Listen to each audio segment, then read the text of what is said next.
Next is from Antonius B. And Antonios B. Subject is the new generation. Hello, K100 crew. I want your thoughts on WWE's new generation era. Many people say today's wrestling is at its lowest point or met with the response of, at least it isn't 1995 WWF. I disagree with this. There were far less hours of pro wrestling television, which made you anticipate Monday night or a pay-per-view. Secondly, each performer was a character with their own color scheme and entrance style.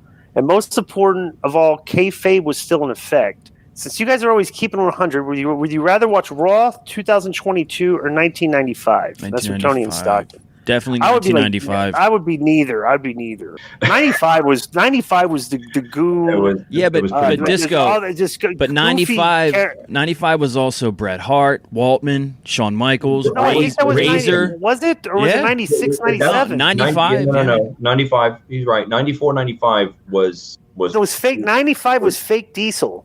96. All right. Are you sure it was 95 or 96? It was 96 because Kevin was still there in 95. There's no doubt. 95. I'll get my years mixed. I'd say 95. I definitely watched 95 than 2020.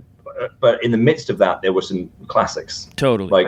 So it's kind of like, so in that respect, I don't think it's that dissimilar to today because, Hangman and Bryan was incredible.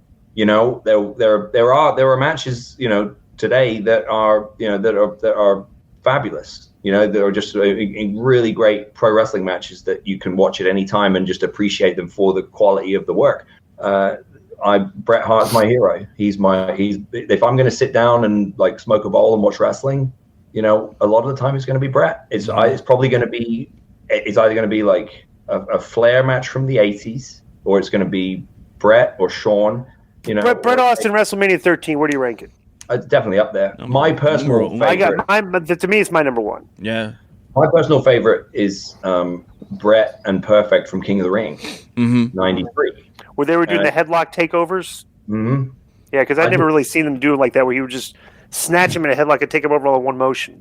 I think the reason I appreciate that one, so I think I'm with you on Bret and Austin. It was because it had everything. Mm-hmm. So it was like for what pro wrestling for everything I love about pro wrestling. Who are you going to tell? What two performers can you say, hey, we're going to do a double turn tonight, and one of you is going to pass out from bleeding too much? It's like, how many guys can even pull it off psychology? You know what I'm saying? Go ahead. It requires the one quality that those two guys had more than anyone else in the history of the business, which was 100% commitment to who they were. Right. Like Bret Hart believed he was the best. Stone Cold believed that he was a badass. Texas ass kicker, yeah. 100%, like with zero doubt, like absolute conviction in everything they said and did.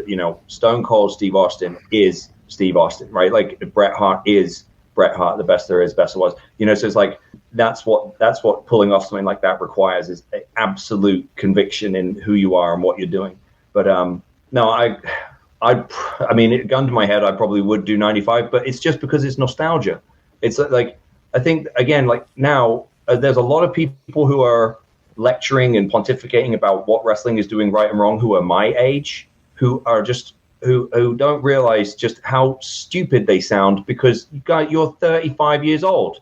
You're like, you've become the guy who says, there's no, they don't make them like Journey anymore. This music today ain't music. Like I've already got that way with hip hop. Like I listen to hip hop today, and I'm kind of like, I don't get this. Like these guys don't measure up to Tupac and Biggie and DMX, and even like the guys who weren't considered the icons of that era, right? Like Exhibit or whatever. But it's like, it's just my generation. Like, how much of it how much of it is really based on quality and how much of it is just based on because you associated with a time in your life where you didn't have bills to pay, you didn't have to deal with, weight of the world hasn't got you down, and you like all you gave a about was your music or your wrestling or your TV shows. Like when that's all you're wrapped up in, like it instantly like I go back and watch an old Bret Hart match, it instantly transports me back to that time where I remember how I felt as like a kid. SummerSlam 97,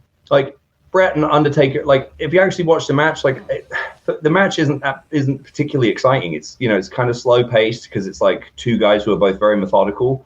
But like I'll watch that match, the first 10 minutes of that match. To this day, I can put it on and just watch the entrances and watch Shawn as the guest referee and watch them sort of square off with each other and watch the dynamic and listen to the announcers and listen to the people in the Meadowlands and just sort of feel all that atmosphere. And just, I'm instantly transported back to when I watched it live, you know? So it's kind of like everyone just needs to chill the out and take a step back and realize, like, whether you like it or not, there are going to be kids 20 years from now who are pointing to this era and going, you know, the wrestling today ain't as good as that. Right. You know, it's just the way it is.